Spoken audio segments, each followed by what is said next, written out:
At my own daughter's wedding, her groom called me useless, so I ended his career in 72 hours. The music was loud, people were smiling, and the smell of flowers filled the hall. I, Roberto, saw my daughter, Julia, wearing the most beautiful white dress ever, and my heart was filled with pride and a little sadness like every father's. The groom, Leonardo, was the kind of man everyone admires, successful, charming, with a smile that seemed worth a fortune. He gave me a quick hug near the dessert table, a hug that seemed more like a formality than a gesture of affection. Then he leaned over and whispered in my ear, thinking the music would drown out his words. "Now I'll take care of her. You can go back to being the useless person you always were." The word hit me like a rock. Useless. He saw me that way because I had a simple job, a life without luxuries, because I spent 30 years as an archivist in an old government building, taking care of papers that no one else cared about. To him, I was just his fiancé's father, a silent obstacle that he could now discard. At that moment, I said nothing. I just smiled, a cold smile that didn't reach my eyes, and walked away. But there, in the middle of the party, a cold and clear decision formed in my mind. He didn't know who he was dealing with. He didn't know that my useless job gave me access to a kind of power that his money couldn't buy. At my daughter's wedding, the groom called me useless. In 72 hours, I ended his career. Subscribe and leave your like to follow this cold revenge I started. The party continued, but for me, it was already over. I saw the smiles, heard the laughter, but everything seemed distant. My mind was already working, putting together a plan. I spent the rest of the night acting like the happy father, greeting guests, dancing with my daughter. No one noticed the storm brewing inside me. Leonardo, confident and arrogant, continued to circulate around the room, the king of the party. He had no idea that his one sentence had signed his own sentence. When the party was over and I returned home, the silence of my apartment was a relief. There was no hot anger, just absolute focus. I wasn't going to yell or make a scene. My revenge would be quiet, methodical, and above all, definitive. He called me useless. I would show him what a useless man with 3 decades of experience in finding hidden information could do. I sat down at my old wooden desk, the same one where I had helped Julia with her homework, and began to map out my plan. Leonardo's empire was built on his impeccable reputation and brilliant credentials. That's where I would dig. The next morning, a Monday, I went to work earlier than usual. The smell of dust and old paper in the archive calmed me. That place, which Leonardo would see as the mausoleum of a failure, was my battlefield. I was the guardian of millions of stories, records, truths, and lies buried under layers of bureaucracy. With my access to public and internal databases, I began my research. Leonardo's resume was impressive. He had graduated with honors from a prestigious university, with a master's degree and a series of certificates. It was a wall of achievements, designed to intimidate and impress. But I knew that every wall, no matter how strong it may seem, has a weak spot. I started with the university, using contacts I had made over the years, people who owed me small favors. I gained access to records that were not available to the public. It took hours. The morning sun gave way to the artificial light of my office. My colleagues left one by one, but I continued, and then I found it. A small inconsistency. His graduation record did not match the institution's official dates. It was a tiny detail, something that a normal background check would never catch. It was the loose thread, and I started pulling. I spent the whole night investigating. Each document I found led me to another. I discovered that the so-called honors graduation never existed. He had attended college, yes, but dropped out in his senior year due to academic problems. The diploma he displayed so proudly in his office was a very well-made forgery. The master's degree never happened. The certificates, purchased from online institutions that sold worthless papers. Leonardo was not a genius. He was an imposter. His entire career, his wealth, his position, everything was built on a foundation of lies. I felt a wave of dark satisfaction. He wasn't just arrogant. He was a complete fraud, and he was going to marry my daughter, bringing her into his web of deceit. My motivation changed. It was no longer just revenge for the offense. Now it was protection. I needed to save Julia from a man who was a walking lie. By Tuesday morning, I had a complete dossier, irrefutable evidence, copies of records, confirmation emails from institutions, and proof of fraud. Everything organized neatly and professionally. I wasn't going to expose him publicly. That would cause a scandal that would splash back on Julia. My approach would be surgical. I prepared 3 envelopes, one for the chairman of the board of the company where Leonardo worked, another for the head of the human resources department, and the third, the most important, for the regulatory body that oversaw his profession. I sent the packages by anonymous delivery service. The clock started ticking. The first 24 hours were the quietest. I didn't expect immediate results. I knew that in large corporations the wheels turn slowly. I spoke to Julia on the phone. She was on cloud 9 talking about her honeymoon plans. Every word she said was a stab in my heart, but I kept my cool. I had to let the poison take effect. On Wednesday afternoon, 48 hours after sending it, I got a call from Julia. She was crying. "Dad, something terrible has happened. Leonardo has been suspended suspended from work. They're talking about an investigation. He doesn't understand what's going on. He says it's a mistake. I comforted her, saying the right words, acting like the concerned father. Inside, I felt the chill spreading. The plan was working. Leonardo was panicking, trying to understand where the attack came from, but he would never suspect his fiancé's useless father. The fall was faster than I imagined. His company couldn't risk a fraud scandal. The news of the suspension leaked to the trade press. His name, once synonymous with success, was now linked to an internal investigation. His allies began to distance themselves. On Thursday morning, exactly 72 hours after my revenge began, the final blow was dealt. Leonardo was fired. The company issued a short, dry statement, citing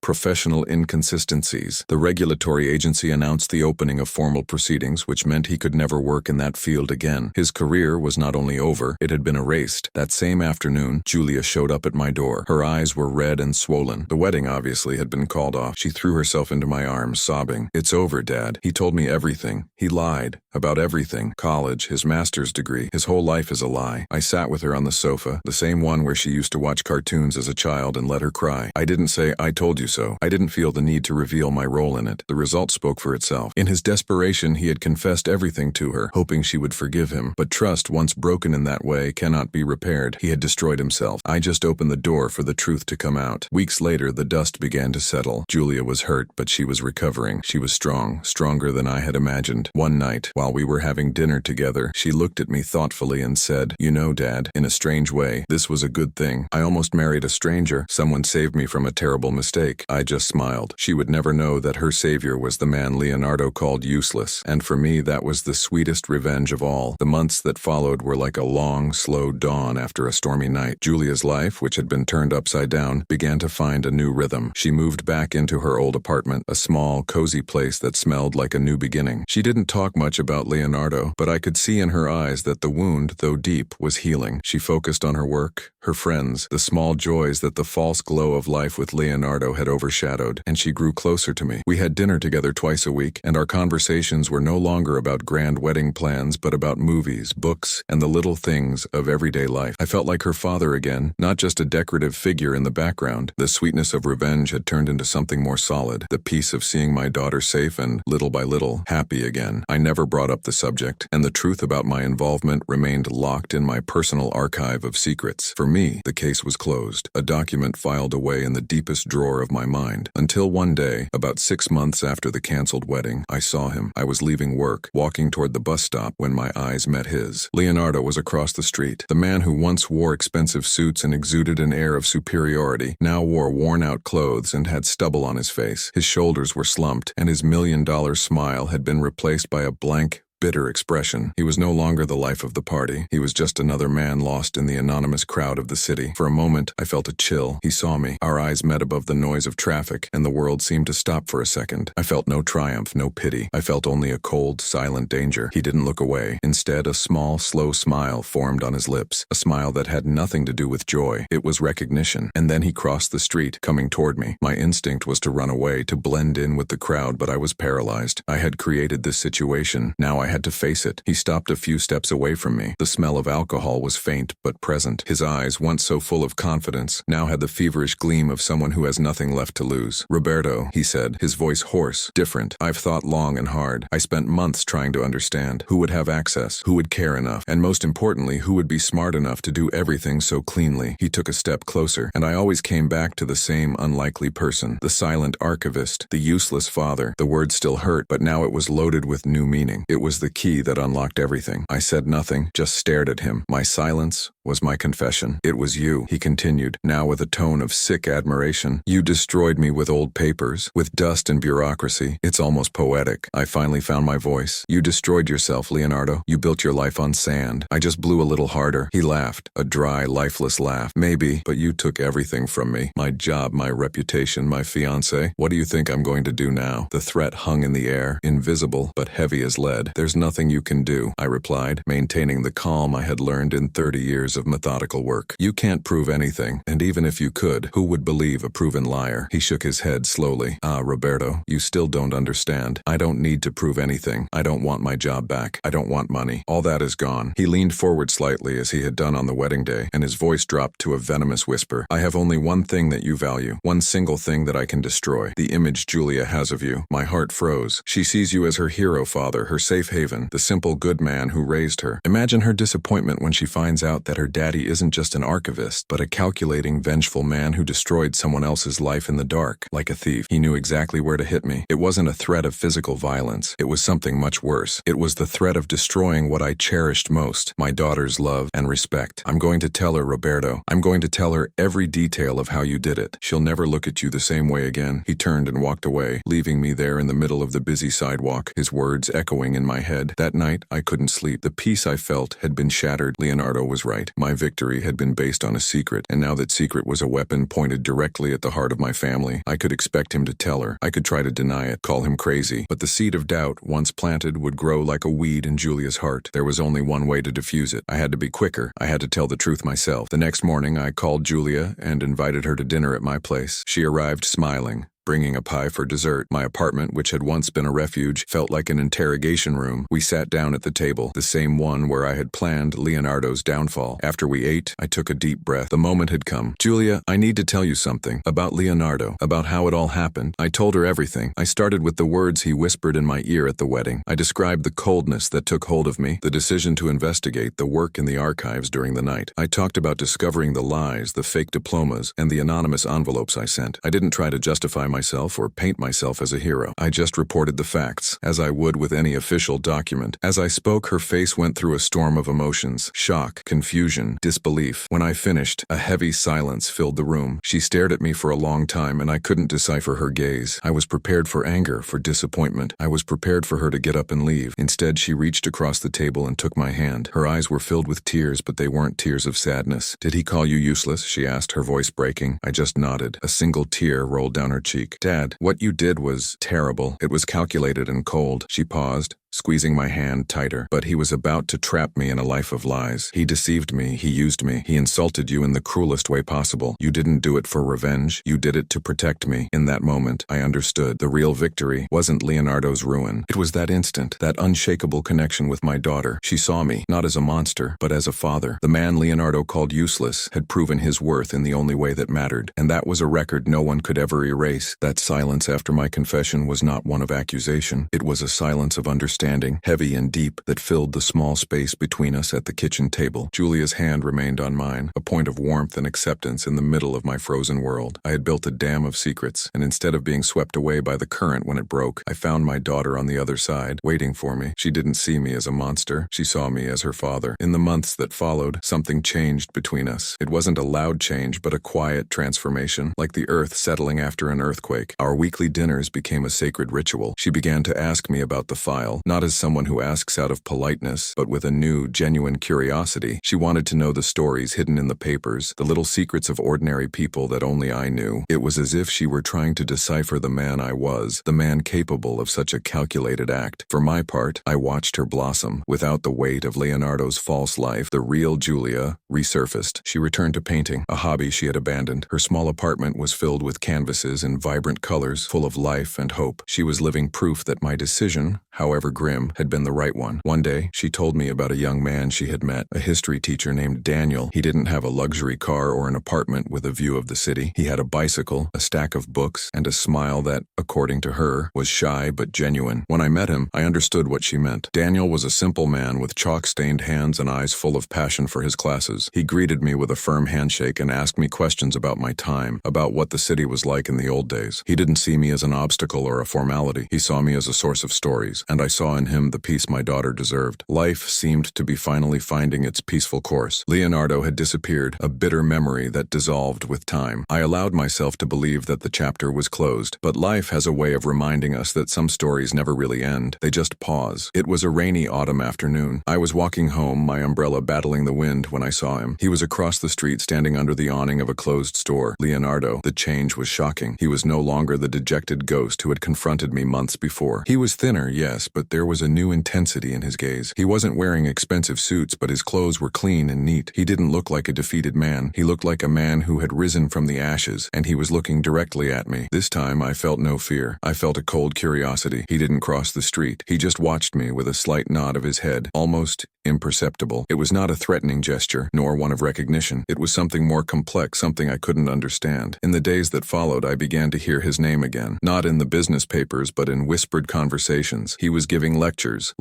in small community centers, in support groups. The theme was always the same, the fall and redemption. He told his story, the story of a man who built an empire on lies, who lost everything, and was trying to rebuild himself on a new foundation, the truth. He presented himself as an example of what arrogance and dishonesty could do. He didn't mention names. He didn't talk about me or Julia. He was both the victim and the villain of his own narrative, a repentant sinner seeking salvation. My first instinct was anger. He was turning his fraud into a product, selling his story of misfortune to gain sympathy. It was the most disgusting form of manipulation. He hadn't changed. He had just found a new lie to tell, a lie that was more convincing because it contained bits of truth. The real danger, however, came a week later. Julia called me, her voice charged with a strange emotion. "Dad, you won't believe this. Daniel invited me to a lecture at the community center where he does volunteer work. The speaker was Leonardo." My blood ran cold. It was an attack, but much more intelligent and perverse than I could have imagined. He wasn't attacking me. He was inserting himself into Julia's new life, using Daniel's kindness as a gateway. He talked about how he lost everything, Julia continued, and how hitting rock bottom forced him to face who he really was. "Dad, it was convincing. People were crying." "And you?" I asked, my voice firmer than I felt. "How did you feel?" There was a pause on the other end of the line. I felt sorry for him at first, and then I felt angry, because he was telling the story as if his downfall had been an act of fate, a cosmic lesson. He didn't talk about the person he hurt, the life he almost destroyed. He put himself at the center of everything. Again, he hasn't changed a bit, Dad. He's just gotten better at lying. At that moment, a weight I didn't even know I was carrying lifted from my shoulders. My revenge didn't end when his career ended. It ended that day, when I heard the firmness in my daughter's voice. She saw right through him. She had the clarity I had so desired for her. I no longer needed to protect her from the shadows, because she had learned to find her own light. The following Saturday, Julia and Daniel came over for lunch. While Daniel and I talked about a history documentary, I saw Julia in the kitchen laughing at something he said. It was a free, genuine laugh that filled my small apartment with warmth. Leonardo could continue selling his story of redemption to anyone who wanted to buy it. He could build a new stage with new applause, but he would never again be part of our story. I continued my work in the archive, the silent guardian of millions of documents. To the world, I was still Roberto, the archivist, a simple man with a life without luxuries, a man that many, like Leonardo, might call useless. But I knew the truth. A man's value is not in what he builds for the world to see, but in what he protects at any cost. And I had protected my most precious asset, and that was a truth filed not on paper, but in my heart. Time, like a good archivist, organizes everything in its proper place. The sharpest pains become rarely consulted documents, and the joys, constantly accessed files. A year has passed since the confession in my kitchen. Julia and Daniel's life has blossomed in a quiet and beautiful way. They didn't have Leonardo's noisy urgency, but the calmness of those who build something to last. On Sundays, the two of them came over for lunch. My small apartment, once a sanctuary of silence, was filled with the sound of their laughter and the smell of some pie that Daniel always insisted on bringing. He and I developed a bond of mutual respect. We talked about books, old movies, and he listened to me with an attention that made me feel valuable. He didn't see an archivist. He saw a guardian of memories, and I saw in him not a son-in-law, but the peace I had always dreamed of for my daughter. Julia was lighter, more herself. She had regained a confidence I hadn't seen since her childhood. Leonardo had become a cautionary tale, a lesson learned the hard way, but a lesson overcome. I believed that his poison had been completely purged from our lives. I was wrong. The poison had only changed form. It started subtly. Leonardo's name appeared in an online article that Daniel showed me. The title was something like, "From Ruin to Redemption, the Man Who Lost Everything to Find Himself." The photo showed a different Leonardo. His gaze was no longer arrogant, but carefully humble. He had become a minor phenomenon, a motivational speaker who used his own misfortune as his main product. He had written a book. I read the article with a knot in my stomach. He told the story with impressive skill, omitting the crucial details. In his version, he was an ambitious man who lost his way, who made professional mistakes, and was consumed by his own vanity. The fall, according to him, was a blessing that forced him to confront his demons. There was no mention of a fiancé, an insulted father, or meticulous fraud. It was a narrative of self-forgiveness, polished, and marketable. It's amazing how people can change, Daniel commented, genuinely impressed. I just muttered, it's true, but inside an old alarm was ringing. A predator doesn't change its stripes, it just learns to hunt in new terrain. The tranquility of our Sundays was broken a few weeks later. Julia and Daniel arrived, but there was tension in the air. After lunch, while Julia washed the dishes, Daniel sat down next to me on the couch. He looked uncomfortable. Roberto, I need to tell you something, and I'm not sure how, he began. I have an uncle, Alberto, who attends a support group for entrepreneurs who have gone through difficulties. He invited me to a lecture. The speaker was Leonardo. My body stiffened. The battlefield was moving closer to home. My uncle admires him a lot. He says his story helped him not to give up. And well, after the lecture, my uncle introduced me to him. Daniel couldn't look me in the eye. He was nice, Roberto. He asked about me, about my work. When he learned that I was a history teacher, he smiled and said that history is the best teacher of all. And then, he asked me if I knew Julia. He spoke of her with sad affection, like a mistake he regrets every day. The manipulation was so clear, so perverse. He wasn't attacking, he was infiltrating, using Daniel's kindness and empathy as a key to open our door. At that moment, Julia entered the room, drying her hands on a cloth. She saw our faces and knew immediately. It was about him, wasn't it? She asked Daniel, her voice firm. Daniel nodded, ashamed. He didn't say anything bad, Julia. On the contrary, he said you deserved all the happiness in the world and that he hoped you had found it. Julia crossed her arms. The strong woman I admired so much was there, her eyes shining with cold anger. He's good, isn't he, Daniel? He sold you the image of the repentant sinner, the one who learned his lesson. But the lesson he learned wasn't about honesty. It was about how to construct an even better lie. She turned to me. Dad, he won't stop. He doesn't want to come back. He wants to prove he can manipulate us again. It's a game to him, to prove that the useless man and the daughter who defended him can be fooled by his new version. She was right. It wasn't about revenge. It was about power. It was about him rewriting history, forcing us to be part of his new narrative of redemption. And the final piece of his puzzle was our validation. That night, I barely slept. The feeling of danger had returned, but now I had no files to consult, no documents to expose. Leonardo's new fraud was emotional, and there was no paper evidence against it. The next morning, I made a decision. I wasn't going to play his game. There would be no confrontation, no threats. I was going to use my oldest weapon, information, but in a different way. I called an old contact of mine, a journalist named Ricardo, who owed me a big favor from years ago. Ricardo, I have a story for you, I said. The real story behind the redeemed speaker, Leonardo. I didn't ask him to publish an attack. I asked for something smarter. I asked him to write an in-depth article about Leonardo, praising his journey of overcoming adversity, but to include a simple question at the end, a single question that would diffuse everything. A week later, the article appeared in a major online magazine. It was long, and for the most part positive. It told the story Leonardo wanted the world to hear. At the end, the journalist described the success of his book and his lectures, and then came the final paragraph. Leonardo speaks passionately about truth and honesty, but when asked about the specific details that led to his dismissal, the accusation of falsifying diplomas that ended his previous career, he becomes vague. He simply says that it was a period of mistakes that he prefers to leave in the past. For a man who built his new life on the basis of total truth, this small area of shadow is, at the very least, curious. It wasn't an accusation. It was a question planted in the minds of the public, the loose thread, and I knew people would start pulling on it. Leonardo's career was not destroyed by this article, but the aura of sanctity was tarnished. Doubt was planted. He was no longer a redeemer. He was a man with a past he refused to explain. His main product, brutal honesty, had been compromised. He could continue his lectures, but now in every audience, there would be someone wondering what truth he was still hiding. What would you do if you heard something like this at your daughter's wedding? Comment on what you think of my decision and share if you agree. He never contacted us again. The subtle attack on Daniel ceased. The ghost retreated into the shadows. Months later, on a sunny Sunday, the three of us were in my apartment. Daniel was helping me assemble a new bookshelf for my books. Julia was in the kitchen humming a song while making coffee. The sound of the drill mixed with her voice and the smell of coffee was the image of peace, a real peace, conquered. At that moment, I understood. My ultimate revenge against Leonardo was not to expose him. It was to build a happiness so solid, so true, that his lies could not find a single crack to enter. He could have the stage he wanted. We had life. And in the silent archive of my heart, that was the only document that really mattered. The dust that Ricardo's article stirred up settled faster than I expected. Life returned to a peaceful, almost musical rhythm. Our family gatherings continued, and Daniel's presence became a comforting constant. He wasn't loud or trying to fill every silence. He was simply there, a calm and solid presence that was good for me and, especially, for Julia. We talked about the documentaries I watched and his students. He had a special way of talking about young people, with a mixture of hope and concern that reminded me why he was a good man. Peace seemed to have finally settled in our little world. It was a well-deserved peace, achieved with pain and patience, but the tactic of a predator like Leonardo is not brute force. force. It is the relentless search for a crack, no matter how small. And he found one, not in us, but in Daniel's family. It all started with a phone call. About 2 months after the article was published, Daniel came to visit us on a Wednesday afternoon, which was unusual. He didn't bring any pie, nor did he have his usual easy smile. He sat down in my favorite armchair, his shoulders slumped. Julia noticed right away. "What happened, Daniel?" she asked, sitting on the arm of the chair and putting her hand on his shoulder. He took a deep breath. "My uncle Alberto called me. He was furious." My stomach turned. I knew his name would come next. "He saw the article about Leonardo. Someone from his business group shared it, joking about how Alberto had been fooled by a fraud." My uncle felt humiliated. Daniel looked at me, his face filled with an anguish I had never seen before. He accused me. He said I made him look like a fool, that I knew the whole story and let him admire a liar. He said I was disloyal to our own family to protect his Roberto. The accusation was absurd, but Daniel's pain was real. Leonardo, even from a distance, had managed to cast his poison on us once again. He didn't need to attack us directly. He just poisoned the source from which Daniel drank. The following weeks were difficult. Daniel continued to visit, but the lightheartedness was gone. There was a cloud over him. He and Julia talked in low voices, and I saw my daughter trying to comfort him, but not knowing exactly how. Alberto's pressure continued. He called, sent messages, demanding a loyalty that Daniel felt was being torn in two. For Alberto, the issue was simple. Family comes first. He didn't understand the complexity of the evil that Leonardo represented. He saw only a public disgrace that had splashed on him. One night, I found Daniel in the kitchen looking out the window, lost in thought. "He won't stop, Roberto," he said without turning around. "My uncle, he wants me to stay away from you. He says this story will tarnish our family name." "And what do you think?" I asked, keeping my voice calm. He turned to me. "I love Julia. I respect you more than most people I know. But it's difficult. It's my family." In that "but," I heard the exhaustion of a good man being pulled in two opposite directions. The crack Leonardo was looking for was not a flaw in our love, but the weight of Daniel's love for his family. It was a cruel and brilliant tactic. The breaking point came on a Saturday. Julia and Daniel arrived for our usual get-together. They barely exchanged 2 words. The silence at the table was heavy, dense. After we ate, Julia started clearing the dishes, and Daniel came to sit next to me in the living room. "Roberto," he began, his voice low, "I need to be honest. I don't know if I can take this pressure. My uncle gave me an ultimatum. Either I distance myself from Julia, or he cuts off relations with me and convinces the rest of the family to do the same." Before I could respond, Julia appeared at the kitchen door, her eyes red from holding back tears. "So that's it?" she said, her voice trembling with hurt. "Are you considering it? Are you thinking of leaving me because of what your uncle thinks of a criminal?" "It's not that, Julia. It's not that simple." Daniel stood up, frustration written all over his face. "You don't understand what it's like to have your whole family turn against you, and you don't understand what that man did to me, to my father," she replied, her voice rising a notch. "He almost destroyed us, and now he's doing it again, through you." The pain in those words hit us all. I stood up. It was my turn to speak. "Stop, both of you," I said with a firmness that silenced them. "Look at yourselves. Look at what he's doing. That's what he wants. He can't destroy us from the outside, so he's trying to break us from the inside, using the love you feel for each other and your families as a weapon." They looked at each other, anger giving way to sad exhaustion. I pulled Daniel to one side and Julia to the other, making them sit on the sofa. "Daniel," I began, "your uncle has been deceived. He's not the villain here. He's just another victim of Leonardo's manipulation. His anger is shame in disguise. He's not angry at you. He's angry at himself for believing it." I turned to my daughter. "And you, sweetheart. Daniel is in the middle of a hurricane. He's not abandoning you. He's afraid of losing everything he's ever known. We can't demand that he erase his family." I took a deep breath. "The only way to overcome this is not by fighting. It's by coming together even more, by showing that we are stronger than his lies." That afternoon, they talked for hours. It was a difficult conversation, full of tears but honest. I saw Daniel hold Julia's hand and say he would never leave her, and I saw Julia understand that his struggle was also real. That night, Daniel made a phone call. He put it on speakerphone. "Uncle Alberto," he said, his voice firm, "I love Julia, and I'm going to stay with her. I understand your shame, but you were deceived by a very clever man, just like many other people. If you can't accept that, I'm very sorry, but I'm not going to abandon the woman I love because of the ghost of a liar." There was a long silence on the other end of the line, followed by a heavy sigh and the sound of the call being ended. Alberto didn't speak to Daniel for months, but the threat of splitting up the family didn't materialize. Daniel's firmness commanded respect. Gradually, peace returned, but it was a different kind of peace, stronger, more solid. They had faced Leonardo's worst weapon, doubt, and came out the other side more united. A year later, Julia and Daniel got married. The ceremony was small, just for their closest friends and family. Alberto didn't come, but he sent a gift, a small gesture that meant the world. As I watched my daughter, in her simple dress and with with a smile that lit up everything, holding hands with Daniel. I knew. Revenge wasn't seeing Leonardo fall. It was seeing Julia rise. It was building something so strong and true that no lie could shake it. Leonardo could have his stage, his audience of deluded people. We had real life, with its difficulties and joys. And in the great archive of time, our story was stored in the most important folder, that of happiness. And that, no fraud could erase. 2 years had passed since the wedding. 2 years of tranquility that I had almost forgotten what it was like. Julia and Daniel bought a small apartment not far from mine. On Sundays, the ritual was the same. They came to my house, and the smell of coffee mingled with Julia's laughter and Daniel's calm conversation. The peace was palpable, a solid thing I could feel in the walls of my home. I watched them, my daughter,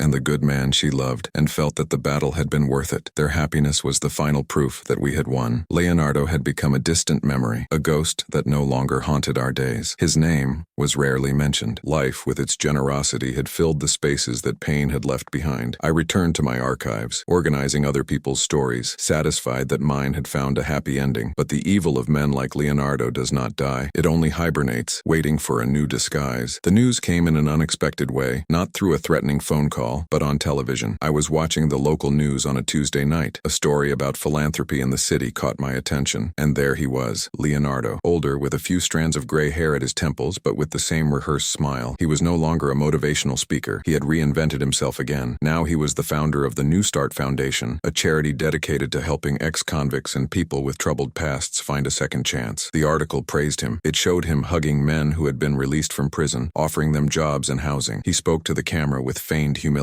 Everyone deserves a chance to rewrite their story, he said, his eyes shining with a sincerity that only a professional liar can manufacture. My blood ran cold. He was no longer selling honesty. He was selling forgiveness. It was a brilliant move. Who could attack a man who dedicated his life to forgiving others? The first crack appeared a few weeks later. Daniel called me, his voice tense. Roberto, you won't believe this. The Recomeso Foundation made a large donation to the community center in the neighborhood where my mother lives. My mother, to whom he was referring, was Alberto's mother-in-law, a lady named Helena, a kind-hearted woman who was well-respected in the family. They're going to renovate the library, and Leonardo will be there for the reopening ceremony. My whole family has been invited. They see him as a hero. The poison was more subtle this time. He wasn't attacking. He was helping. He was infiltrating Daniel's family through the front door, with a donation check in hand. The pressure on Daniel started again, but in a different way. They were no longer accusations. They were invitations. Why don't you come, Daniel? The man is doing so much good. Maybe you misjudged him. It was the voice of his aunt, his cousin, everyone who saw only the mask of the benefactor. The worst happened during a family dinner at Alberto's house. Surprisingly, after years of a cold relationship, Alberto had invited us. He and Daniel had gradually grown closer. The wedding gift gesture had been the first step. Julia and I went, hoping that the wounds were finally healing. But it was a trap, albeit a well-intentioned one. During dinner, Alberto cleared his throat. Roberto, Daniel, he began, avoiding our gaze. I had a conversation with Leonardo. He came to me. He apologized for any embarrassment he caused me. He said that your article, Roberto, was a necessary evil, that it helped him see that he needed to do more than just talk about change. He needed to take action. I remained silent, feeling the bitter taste of manipulation. Julia held my hand under the table. He wants to meet with us, Alberto continued. All of us. He wants to apologize to you personally, Julia, and he wants to make a donation to a cause of your choice. The room fell silent. All eyes turned to us. The proposal was diabolical. If we refused, we would appear bitter, unable to forgive a repentant man. If we accepted, we would be validating his charade, giving him the public absolution he so desired. No, said Julia, her voice firm as steel. I don't want his money or his apology. Alberto's wife, a woman named Sonia, sighed. Oh dear, don't be so harsh. People change. Not him, I replied, speaking for the first time. That's not change. It's a marketing strategy. He's using your kindness as a shield. The tension was unbearable. Daniel, who had been quiet, finally spoke up. Uncle Alberto, I appreciate the invitation, but we're not going to meet with him. Our peace was too costly to negotiate. We left the dinner with the feeling that instead of closing a wound, we had opened a new one. Leonardo had gotten what he wanted, to isolate us again, to paint us as the cruel villains of his story of redemption. That night, I couldn't sleep. That feeling of danger, of being cornered, had returned with full force. I knew I couldn't use a journalist again. I couldn't fight the image of a saint with old accusations. I needed something new. I needed proof that the charade was still going on. I spent the next few weeks immersed in research. I ignored Julia's concerned phone calls. I was on the hunt. I investigated the public records of the Recomeso Foundation, the finances looked clean, the projects legitimate, but Leonardo had always been good with paperwork. His mistake would not be in the numbers, but in the people. I began to investigate the men the foundation supposedly helped. I searched for their names, their stories, and then I found it, a pattern. Many of the ex-convicts who appeared in the promotional photos had no significant criminal records. They were actors or men with minor offenses, whose stories were exaggerated to make them seem more dramatic. But the real discovery was something else. One of the foundation's directors, a man named Flavio, had an interesting past. Years ago, he had been an accountant for a company that went bankrupt amid a fraud scandal, the same fraud for which Leonardo had almost been caught years before he falsified his diplomas. They were no strangers. They were old partners in crime. Leonardo wasn't giving second chances. He was reuniting his old team under the guise of charity. The foundation wasn't for redemption. It was the base for his next big scam. This time, I didn't call Ricardo. I gathered all the documents, the fake beneficiary records, the connection between Leonardo and Flavio, the evidence of the old fraud. I put everything in an envelope. I didn't send it to the press. I sent it to Alberto. No message, no name, just the facts, printed on paper, the silent truth in his file. A week later, Alberto called Danielle. His voice was low, filled with deep shame. "Your father was right," he said. "He was right all along." The foundation was discreetly investigated months later. Leonardo disappeared from the news. This time, forever. Our final revenge was not loud. It was a document, a file that proved that a predator never changes its stripes. He just finds a new skin to wear. And our happiness now was finally, and forever, safe. The silence that followed Leonardo's downfall was unlike any peace I had ever known. It was not the absence of noise, but the presence of tranquility. Our Sundays were sacred again, filled with the smell of coffee and the sound of unhurried conversations. Julia and Daniel were building a life together, brick by brick, with the calmness of those who know that the foundation is strong. I watched them from my corner, from my armchair, and felt a deep contentment. The battle was over. The dust had settled, and we had survived. Stronger and more united. I returned to my world of paper and dust, the archive, no longer as a battlefield but as a refuge. The work that Leonardo had despised was, for me, a form of meditation. Organizing other people's pasts helped me keep my own past in order. Leonardo's story was filed away in a mental folder that I rarely opened. That peace lasted almost a year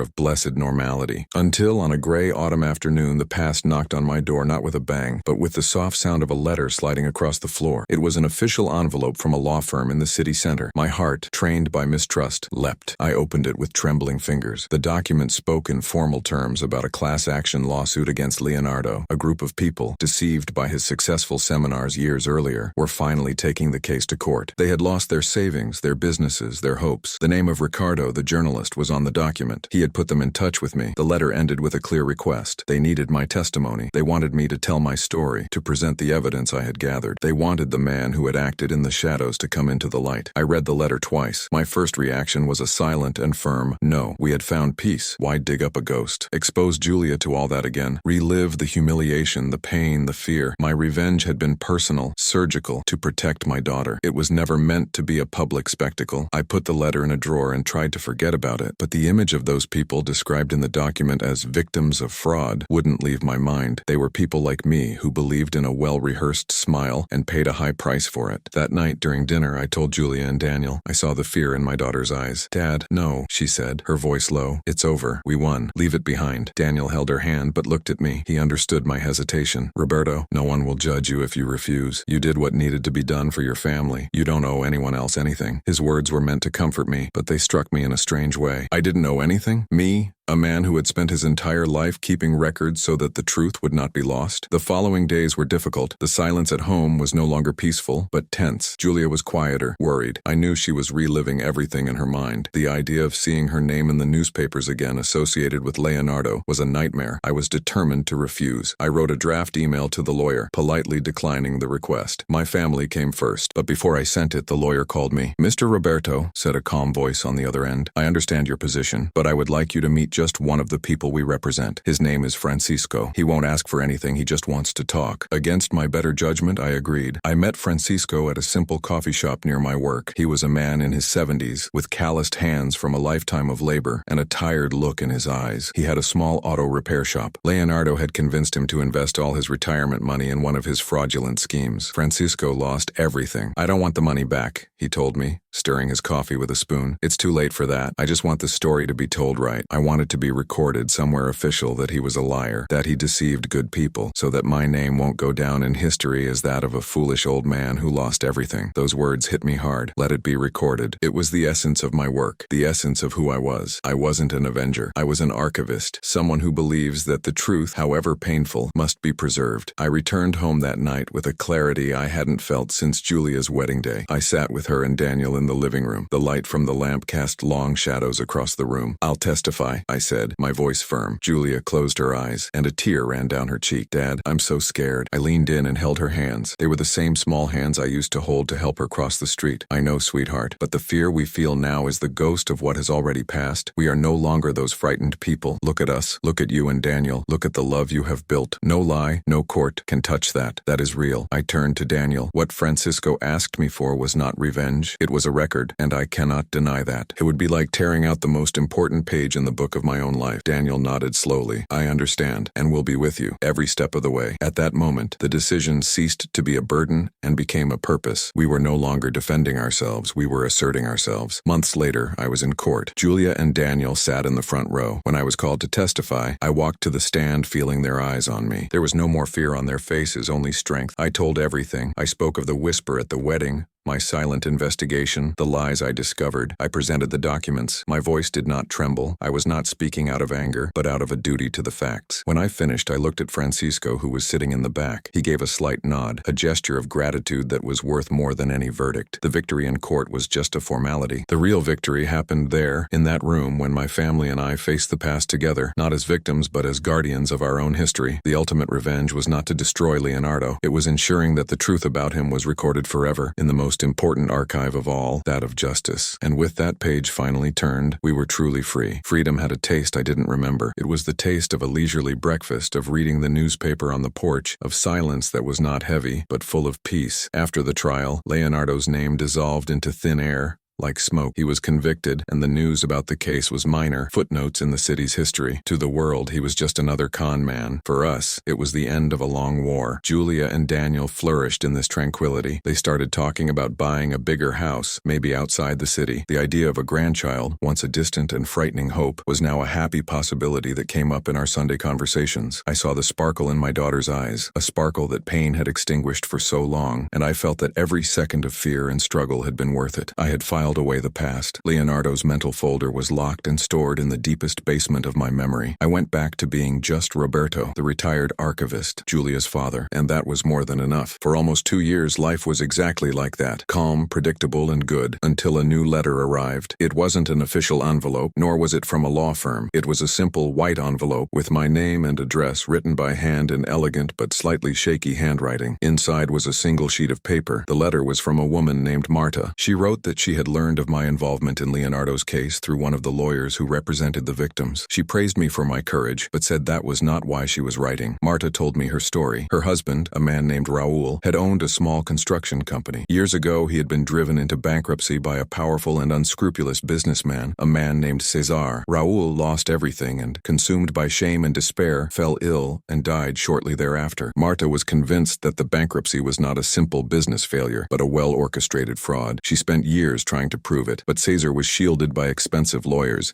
and an impeccable reputation. The letter ended with a direct appeal. "Mr. Roberto, I'm not asking you to fight a war for me. I'm just asking you to help me find a document, a property record that, according to my late husband, proves that Cesar cheated us. I don't know where else to look. They say you know how to find things that no one else can." My first reaction was to tear up the letter, the chill down my spine, the feeling of danger. It all came back at once. I looked around my apartment, at the photos of Julia and Daniel, at the armchair, where I read in peace. I couldn't risk it. Not again. This wasn't my fight. I had done my duty. I went to the kitchen, lit a burner on the stove, and held the letter over the blue flame. I watched the paper burn, Marta's words turning to black ash. "It's over," I said to the empty apartment. "The war is over." But the image of that shaky handwriting did not disappear with the fire. For days, Marta's story echoed in my head. I saw Francisco's face, the mechanic, and heard his words. Let it be recorded. What if the story of Raul, Marta's husband, was lost forever, buried under the weight of Cesar's power and money? I was becoming the kind of bureaucrat I had always despised. surprised, the one who sees an injustice and says, "It's not my department." My anguish did not go unnoticed. One Sunday while we were having coffee, Julia put her hand on mine. "Dad, what's wrong? You've seemed distant for days." The concern in her voice was the only accusation I needed. I was breaking the promise of peace I had made to them and to myself. I took a deep breath and told her about the letter. I saw the fear return to her eyes, the same shadow I had fought so hard to erase. "No, Dad, please don't," she whispered. "We managed to get out of the nightmare. Don't get into another one. You don't owe that woman anything." Daniel, always calmer, pondered. "Roberto, we understand your impulse, but Julia is right. Your priority is your peace, our peace. You've already proven your worth." Their words were sensible, full of love. They were the words I wanted to believe myself. I agreed with them. I hugged my daughter and promised I wouldn't do anything, that the letter was just an echo of the past, and that I had already left it behind. I lied. That night after they left, the lie weighed heavily on me. I was not a warrior, but I was an archivist, and an archivist's mission is to prevent the truth from being erased. I sat down at my old desk, not to devise a plan for revenge, but out of habit, out of instinct. I opened my computer, and with a heavy heart, typed the name Cesar into the public databases. It was superficial work, just to ease my conscience. But then, as the first time, I found something, a loose thread, a small record of a shell company that Cesar had opened and closed 20 years ago, around the same time Raoul went bankrupt. The record was almost invisible, buried in layers of digital bureaucracy, but to me it shone like a beacon. I felt the old chill, the adrenaline rush of the hunt. It was poison and addiction, the discovery that the truth was there, waiting to be found. I quickly closed the computer as if the screen could burn my fingers. I had to make a decision: continue being the peaceful father and grandfather, or be the man who doesn't let a story be buried alive. A few days later, I called Marta. I arranged to meet her in a discreet coffee shop far from my neighborhood. She was a small lady with white hair and eyes that had seen more pain than they should have. She didn't ask me to destroy Cesar. She just placed a crumpled copy of an old land map on the table. "My husband said the document was connected to this lot," she said, her voice low. "That's all I know." I looked at the map and then at her face. I didn't see a client or a problem. I saw the guardian of a story that was in danger of disappearing. At that moment, I knew I had no choice. Protecting my family was my duty, but preserving the truth was who I was. "I'll take a look," I said, folding the map and putting it in my pocket. "I can't promise anything." She just nodded, and for the first time I saw a spark of hope in her tired eyes. As I left the coffee shop, I didn't feel like a hero or an avenger. I felt like a man returning to the only place where the world made sense to him. That night, instead of watching the news, I went down to the small storage room in my building, where I kept a few boxes of old research. I opened one of them. The smell of old paper filled the air. My personal war was over, yes, but perhaps an archivist's war never really ends. Perhaps there are stories that choose us, and our only job is to ensure that they are told to the end. My revenge against Leonardo was cruel and swift, as I promised. He didn't know that my useless job gave me the power to destroy his life. What did you think of this ending? Subscribe to follow more intense stories like this one.